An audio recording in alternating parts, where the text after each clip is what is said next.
Et bonjour à tous, je suis ravie de vous retrouver pour une nouvelle vidéo recette de Noël. Vous connaissez tous maintenant mon amour pour l'air fryer, ça fait plusieurs vidéos que je poste sur la chaîne à ce sujet avec diverses recettes variées. Alors cette fois-ci j'ai décidé d'adapter les recettes pour une cuisson plus rapide et simplifiée.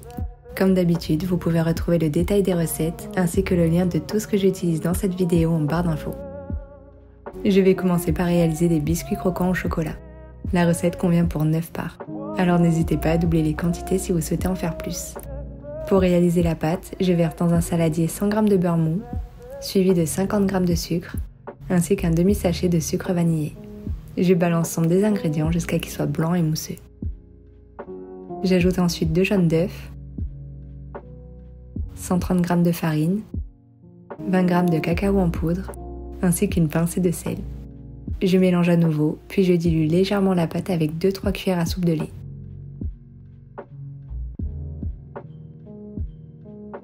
Je récupère une douille cannelée avec une ouverture de 13 à 15 mm, puis je transvase ma pâte dans une poche à douille. Je forme ensuite des boucles sur une plaque recouverte de papier cuisson ou sur la grille de l'air fryer. Si vous avez l'ustensile nécessaire, vous pouvez rajouter une grille supplémentaire dans l'air fryer, ce qui permettra de superposer une deuxième couche de sablé.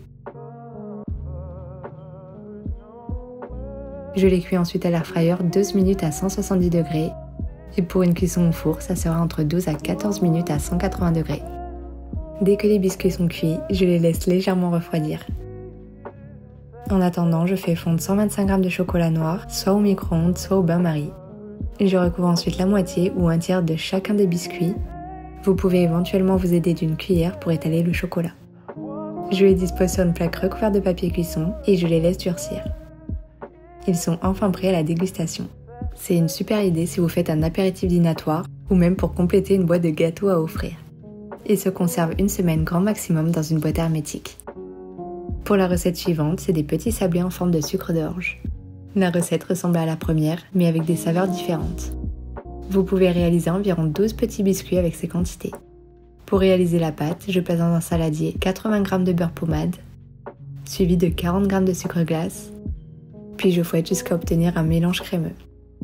J'ajoute ensuite un demi-sachet de sucre vanillé, 115 g de farine tamisée, 15 g de maïzena, un jaune d'œuf, ainsi que l'extrait de vanille. Je mélange à nouveau ma préparation pour obtenir une pâte. Je la place dans une poche à douille, puis tout comme la première recette, je dessine sur une grille ou une plaque recouverte de papier cuisson la forme du sucre d'orge. Je place les biscuits 10 à 15 minutes au congélateur avant d'enfourner pour 12 minutes à 170 degrés à l'air fryer. Pour une cuisson au four, ça sera 15 minutes à 180 degrés chaleur tournante. Pendant la cuisson, j'en profite pour faire fondre 40 g de chocolat au lait au micro-ondes ou au bain-marie, puis je trempe le haut des sablés dans le chocolat fondu. Je mets d'une cuillère car le chocolat est un tout petit peu plus solide que le précédent. Je les dispose sur une plaque recouverte de papier cuisson, puis je décore avec du sucre décoratif. Il ne reste plus qu'à attendre que le chocolat durcisse et bon appétit! Une très jolie recette excellente.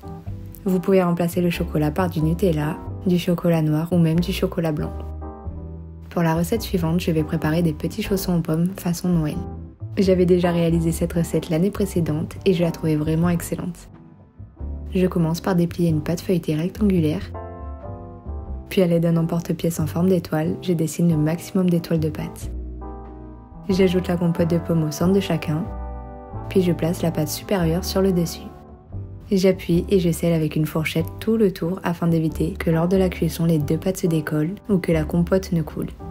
Je prépare ma dorure en mettant un jaune d'œuf avec une cuillère à soupe de crème et je prépare le sucre en plaçant 2 cuillères à soupe de sucre de canne, suivi d'1 à 2 pincées de cannelle.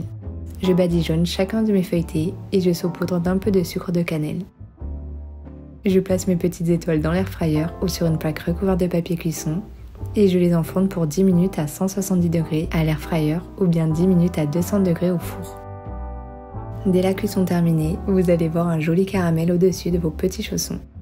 Ça donne un petit côté croustillant. Vous pouvez éventuellement, comme moi, décorer avec un glaçage en mettant une cuillère à soupe de sucre glace, mélangée à un tout petit peu d'eau. La texture doit rendre comme ceci. Pas trop liquide, pas trop solide. J'en verse sur chacun de mes feuilletés et je décore avec quelques sucres décoratifs en forme d'étoile. Et voilà les petits chaussons aux pommes terminés. C'est vraiment délicieux, une de mes recettes préférées. D'ailleurs, avec la recette, j'ai pu en réaliser 8 et elles sont assez grosses. Pour l'avant-dernière recette, ça sera des cupcakes au chocolat avec un glaçage de mascarpone en forme de sapin. Une recette assez rapide à réaliser et surtout simple à faire. Avec cette recette, vous pouvez en réaliser 12. Je commence par la pâte du cake au chocolat. Pour ça, je mets dans un saladier 2 œufs, suivi de 80 g de sucre, 80 g de vergeoise, un extrait de vanille, ainsi que 80 ml d'huile.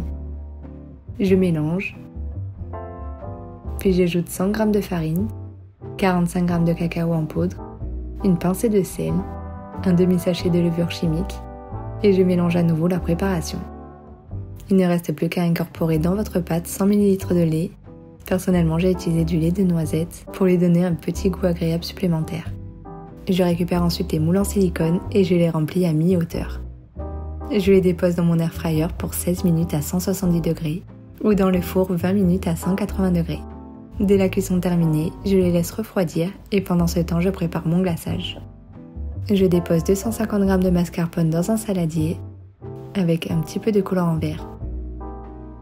Je commence à fouetter, puis j'ajoute 2 cuillères à soupe de sucre glace et je continue jusqu'à créer une chantilly sur environ 5 à 8 minutes. Je place mon glaçage dans une poche à douille, puis je dessine des sapins sur chacun des cakes. J'ajoute un petit peu de sucre décoratif ainsi qu'une petite étoile sur le dessus. Et voilà la recette terminée. Elle est vraiment très bonne. En revanche, vous ne pouvez pas la conserver au frigo, donc le glaçage se fait vraiment au dernier moment avant de servir. Vous pouvez évidemment réaliser les cakes au chocolat à l'avance. Pour la toute dernière idée recette, comme il me restait 4 blancs d'œufs mis de côté lors des recettes précédentes, j'ai décidé de réaliser des meringues en forme de sapin. C'est vraiment très simple. Pour ça, je place mes 4 blancs d'œufs dans un saladier, suivi d'un peu de colorant vert. Je fouette jusqu'à ce que mes blancs deviennent mousseux. Puis j'ajoute petit à petit 250 g de sucre en pluie pour que ma meringue prenne bien. Je divise ma pâte en 2 parties. Puis j'ajoute un peu de colorant vert pour faire une couleur un peu plus foncée. Je fouette à nouveau et je la place également dans une poche à douille. Vous pouvez maintenant dessiner les sapins comme vous le souhaitez. Personnellement, j'ai varié en faisant des plus petits et des plus grands, mais également en faisant des couches de couleurs différentes.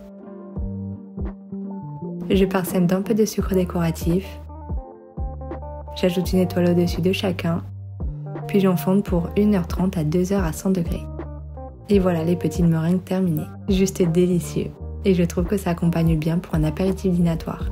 Vous pouvez les conserver dans une boîte hermétique jusqu'à 2 semaines. C'est la fin de cette vidéo, j'espère qu'elle vous aura plu. On se retrouve en janvier pour de nouvelles vidéos. Je vous souhaite à tous de très belles fêtes de fin d'année. Profitez bien de vos proches et prenez soin de vous. En attendant, je vous fais des bisous.